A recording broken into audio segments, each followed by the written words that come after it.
आपको पहले कथा में कहा है, एक शमी का पौधा, बेलपत्री का पौधा, आंवले का पौधा, पीपल का पौधा, बट का पौधा, ये सारे जो पौधों का वर्णन हमने पहले की कथाओं में करा है, उसको जरा ध्यान से सुनना, जरा ध्यान देकर उसका स्मरण करना।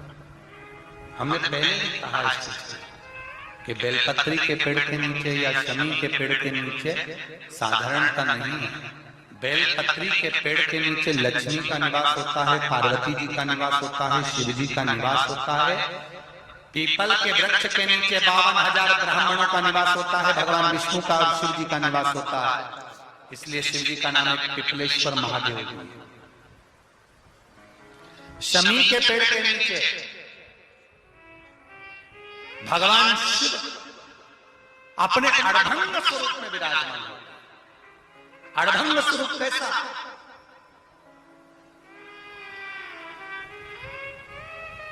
हम क्यों कहते हैं कि आप लोगों को भी पहले कहा, शमी का जो पत्ता होता है, देखा है शमी का जो पत्ता होता है, हम पहले भी कथा में कहा है, जो व्यक्ति मदिरा में डूबा रहता है, नशे में डूबा रहता है, जो व्यक्ति बहुत ज्यादा मात्रा में ये तंबाकू, गुटखा या पाउच आदि खाता रहता है और उसका गुटखा पाउच छूटने को तैयार नहीं होता, वो बेचारा प्रयास करता है, ऐसा नहीं कि नहीं करता। आजकल के जमाने में तो कितनी बड़ी बड़ी बीमारी होने लगी, कैंसर जैसा रोग होने लगा, तो वो छोड़ना चाहता है, ऐसा नहीं कि नहीं छोड़ना चाहता। हर व्यक्ति चाहता है कि मैं व्यसन को छोड़ दूं, पर थोड़े दिन छूटता है, वापिस वो उस व्यसन में लग जाता है। तो हम पहले भी इस कथा को कहे, शमी के वृक्ष के नीचे शमी के मिट्टी का शिवलिंग बनाकर, शमी के वृक्ष के नीचे शमी की ही मिट्टी का शिवलिंग बनाकर उस पर जो बेलपत्र समर्पित करता है और शमी पत्र समर्पित करता है, वो बेलपत्री को उठाकर ले आता है, शमी पत्र के साथ में शिवलिंग की पूजन करी हुई शिवलिंग का विसर्जन कर देता है। उसी दिन उस बेलपत्र को, लाए हुए बेलपत्र को जो शमी पेड़ के नीचे पूजन कर कर बनाया गया है, उस बेलपत्र को जो नशा करने वाला व्यक्ति होता है, उसको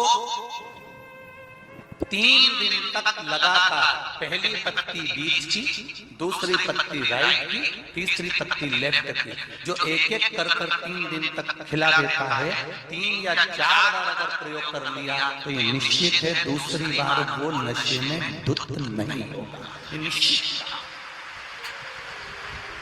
शमी वृक्ष जो शंकर भगवान का अर्धंग स्वरूप जहां विराजमान, थोड़ा मदिरा पान करने वालों के लिए, व्यसन करने वालों के लिए, थोड़ा गलत कर्म करने वालों के लिए थोड़ा सा और बहुत जरूरी है। मेरा नवयुवक बेटा बेटियों से ये निवेदन रहा है, आज फिर कहता है, आप तंबाकू खाते हो, आप गुटखा खाते हो, आप पाउच खाते हो, आपसे निवेदन है, ये समझ लीजिए कि आप मौत की सीढ़ी पर अपना पांव रखना प्रारंभ कर दिए हो और मौत की सीढ़ी पर पांव रखा और कभी भी कोई बड़ी बीमारी आपको किसी भी समय पर घेर सकती। एक बात बहुत ध्यान से उतारना, मेरे बेटा बेटियों से निवेदन, नवयुवक बच्चों से निवेदन, युवान बेटा बेटियों से निवेदन है, हम सुपारी खाते हैं या कोई सामान खाते हैं, बार बार हमारा गाल कटता जाता है, फिर ठीक होता है, फिर कटता है, फिर ठीक होता है, फिर कटता है, दांत में, जबड़े पर और गाल में झार सी पड़ने लगती है। धीरे धीरे धीरे धीरे 10 साल, 15 साल, 20 साल, 30 साल बाद वहां फिर घाव उत्पन्न होने लगता है। अच्छा, कई लोग कहते हैं कि पुराने लोग भी तो खाते थे, तो पुराने लोग ये तंबाकू या गुटखा नहीं खाते थे, पुराने लोग पान खाते थे, बीड़ा खाते थे। पान में चूना लगता था, कत्था लगता था, और पान में एक तंतु होता है बीच का, वो तंतु एक ऐसा होता है जो अंदर बीमारी को पनपने नहीं देता। इसलिए जो बुजुर्ग लोग जो पान खाने वाले होते हैं, केवल जो पान का सेवन करते हैं, उनको कभी ये बड़ी बीमारी का रोग सताता नहीं है। और जो ये नया नया पाउच आता है जिसपे तुमने देखा होगा, उस पे कैंसर का फोटो भी बना रहता है, ये नए नए पाउच पर कभी तुमने